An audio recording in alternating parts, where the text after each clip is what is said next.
I was one of those people that thought nothing could happen to me, even though I found out I was a diabetic, I'm thinking 30 years ago. And I understand the problems that diabetes cause. And I'm thinking, that won't happen. That won't happen to me. And yet, I had a stroke, had a heart attack, had a kidney transplant. But, you know, that won't happen to me, even though it happened to me.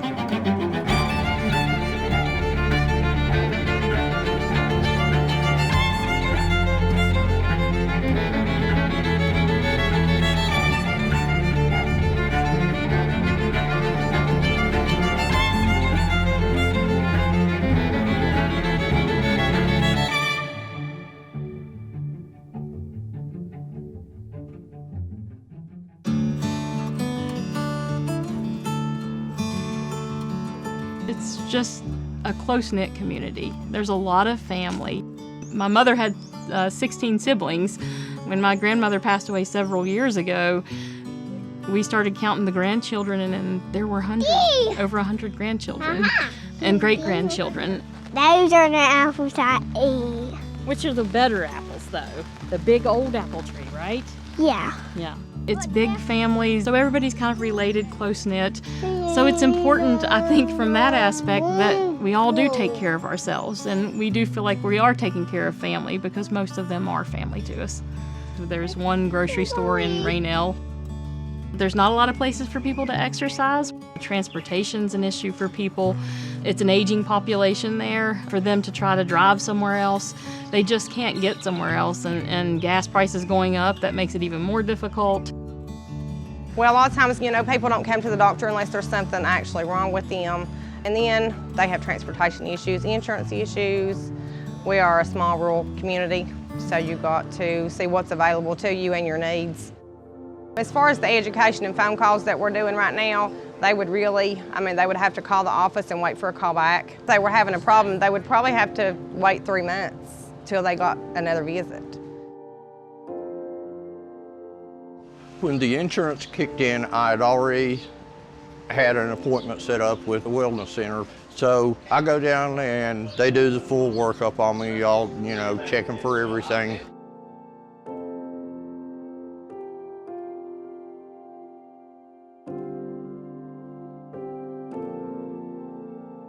Well, a couple days later, found out that my blood sugar was up in the 600s and my A1C was, I think, like 14 or 16.2, and my blood pressure was whoop, way up. I can't remember exactly, but it was way up.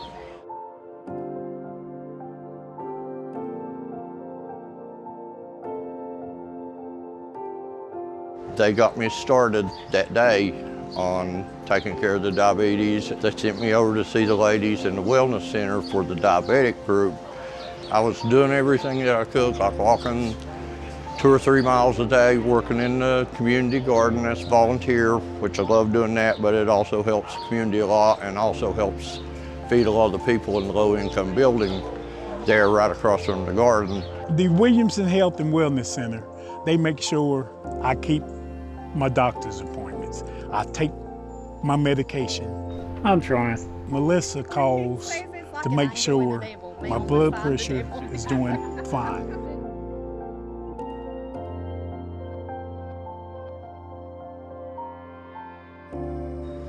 And if it isn't, I think she's in touch with the transplant clinic in Charleston, and they talk about what I need to do. They got me trying to eat healthier. My A1C was 11.6, 11.8, it was somewhere up there. That means I could have another stroke, heart attack, or die. So, I mean, with my condition, so they got it down in the 3-month time period. I think we have been brought up years here in West Virginia that we eat foods that probably aren't the best for us. And so learning to redesign our diets to where maybe we take out some of those fried foods and, the biscuits and gravy that we were brought up on, because I want to live a long life. I want to be here to watch my grandchildren, because I can't imagine a day that I couldn't see them graduate high school. I want to be that great-great-grandmother. The green parts are green beans. We have a significant history of heart disease in our family. 2 weeks ago, when my sister almost had the heart attack, that frightened me, that she may not be here tomorrow. To me, it was important to start making life changes. I've lost about 30 pounds, still have a lot to lose, but making those changes. Like when it rains, it's good with rain. The raindrops are good on it? Yeah? It helps it grow better. We have to pass it down to them. We have to change it somewhere. It's emotional. It is emotional when you see people you love dying from this disease. And that we could change it. There's a lot we can do to change it. But I don't like broccoli. I don't like broccoli. One step at a time, one small step at a time. Actually, when they first started educating me, they would have cooking classes. They were showing me how to make stuff in a better way. So it helped. Believe it or not, I can eat cauliflower now.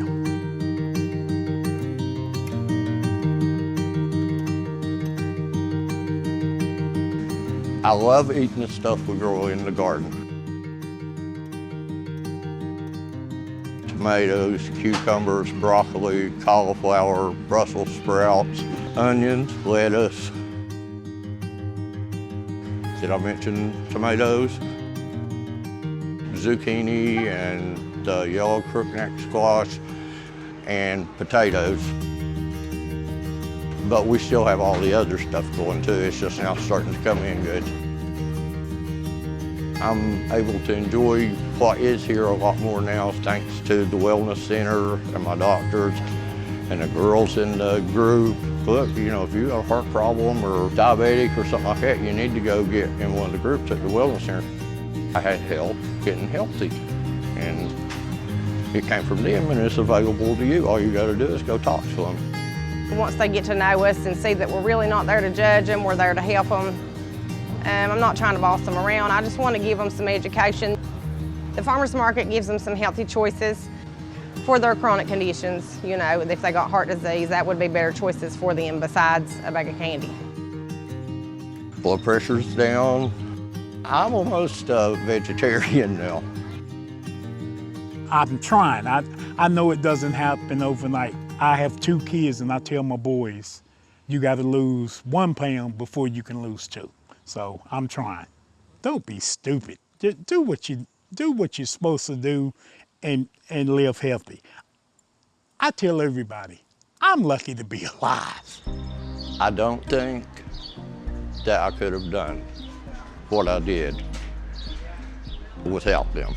And that includes with them helping me with things to eat, how to address things just to keep your motivation up and trying. And then plus, they're all just like my little sisters or something to me. So it's a lot of moral support, technical support, and plus keeping me involved, so I feel like they're angels in my book.